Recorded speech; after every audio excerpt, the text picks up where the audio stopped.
ጓደኛ ሚልን መሰማ ይሻላል።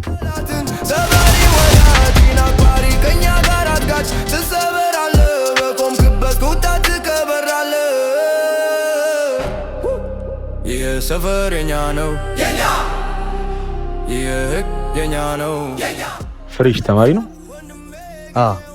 ስላላወቀ ነው። ይስተካከላል።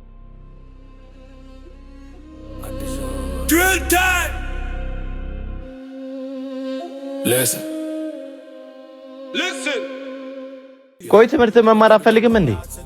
አንተን እኮ ነው። ማን ነበር ስምህን ያልከኝ? ሚኪ ሳም ይባላል። ሰፈር ውስጥ ደግሞ ዱርዬው ብለው ይጠሩኛል።